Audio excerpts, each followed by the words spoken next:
Hi అండి. ఈరోజు Neelu's cooking world ఛానల్లో నేను చూపించబోయే రెసిపీ వచ్చేసి టమాటో పచ్చిమిర్చి రోటి పచ్చడి. మా అమ్మ చేసే పద్ధతిలో చేసి చూపిస్తాను. నోటికి రుచిగా చాలా కమ్మగా ఉంటుంది. వేడి వేడి అన్నంలో నెయ్యి వేసుకుని తింటే అద్భుతంగా ఉంటుందండి. ఇలా నేను వారానికి 2 సార్లైనా చేస్తూ ఉంటాను. చాలా రుచిగా ఉంటుంది. ఇంట్లో అందరూ ఇష్టంగా తినేస్తారు. సింపుల్గా చేసుకోవచ్చు. ఇలా రోట్లో నూరిన పచ్చడి అంటే ఎంతమందికి ఇష్టమో కమెంట్ చేయండి. ఈ రోటి పచ్చడి నచ్చినట్లయితే చిన్న లైక్ చేసి సబ్స్క్రైబ్ చేసుకోవడం మాత్రం మర్చిపోవద్దు. అయితే ఎలా చేయాలో చూసేద్దాం. ముందుగా ఈ టమాటా పచ్చిమిర్చి పచ్చడి కోసం ప్యాన్లో 2 స్పూన్స్ ధనియాలు, 1 స్పూన్ జీలకర్ర, 10 మెంతులు, ఒక హాఫ్ టీ స్పూన్ కంటే తక్కువ ఆవాలు వేసుకొని వీటినన్నింటినీ మాడకుండా దోరగా వేయించుకోవాలి. ఇలా కొద్దిగా వేగితే సరిపోతుంది. ఇందులో 2 స్పూన్స్ వరకు నువ్వులను వేసుకోవాలి. ఇలా నువ్వులు కూడా వేసి ఫ్లేమ్ అనేది లోలో పెట్టుకొని ఇలా చక్కగా 1 నిమిషం పాటు వేయించుకుంటే సరిపోతుంది. నువ్వులు వేసాక ఎక్కువ వేగాల్సిన అవసరం లేదండి. ఇలా కొద్దిగా వేగితే సరిపోతుంది.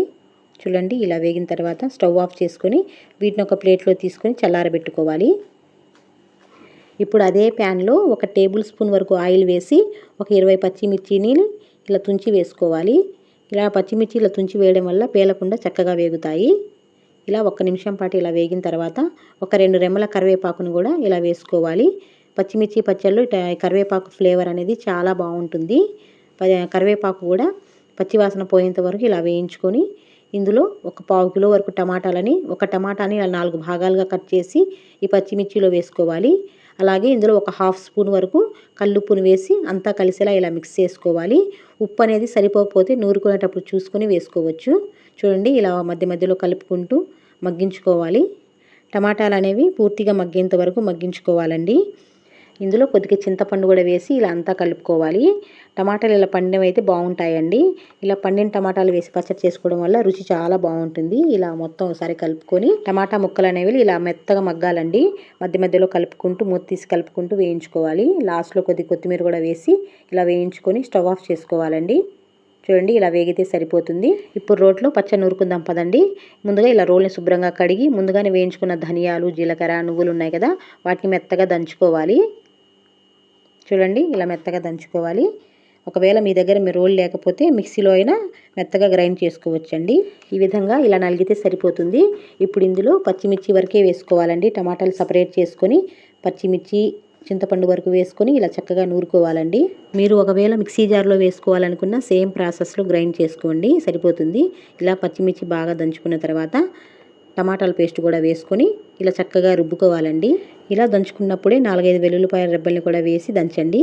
ఇలా పచ్చి వెల్లుల్లి వేసి దంచడం వల్ల ఫ్లేవరు, టేస్ట్ చాలా బాగుంటుంది.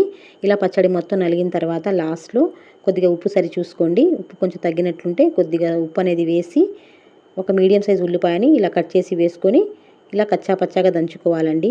మరీ మెత్తటి పేస్ట్లా చేయొద్దండి, టేస్ట్ అస్సలు బాగుండదు. రోటి పచ్చడి అనేది ఎప్పుడైనా కచ్చా పచ్చాగా ఉంటేనే బాగుంటుంది. ఉల్లిపాయ ముక్కలు అన్నం తినేటప్పుడు పంటి కింద తగులుతూ చాలా చాలా బాగుంటుందండి ఈ విధంగా నూరుకుంటే. అంతేనండి, పచ్చడి అనేది ఈ విధంగా నూరుకుంటే సరిపోతుంది. ఈ నూరుకున్న పచ్చడిని ఏదన్నా గిన్నెలోకి తీసుకోండి.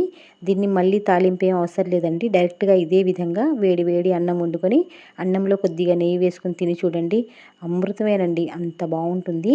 మన చిన్నతనంలో అయితే అమ్మమ్మలు, నాయనమ్మలు పచ్చడి నూరితే రోట్లో కొద్దిగా పచ్చడి మిగులుతుంది కదా, ఆ రోట్లో పచ్చడిని కొద్దిగా నెయ్యి వేసి కలిపి అన్నం ముద్దలు చేసి పెట్టే వాళ్ళకి గుర్తుంది కదండి.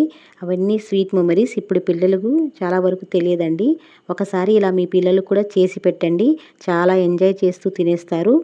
ఈ జనరేషన్ పిల్లలకు కూడా చాలా నచ్చుతుందండి. తప్పకుండా ట్రై చేయండి. ట్రై చేసి టేస్ట్ చేశాక మీకు ఎలా కుదిరిందో కమెంట్ సెక్షన్లో షేర్ చేసుకోవడం మాత్రం మర్చిపోవద్దు. అలాగే మన నీలూస్ కుకింగ్ వరల్డ్ ఛానల్ని సబ్స్క్రైబ్ చేసుకొని చిన్న లైక్ చేసి మీ ఫ్రెండ్స్ అండ్ ఫ్యామిలీకి షేర్ చేయండి. Thanks for watching.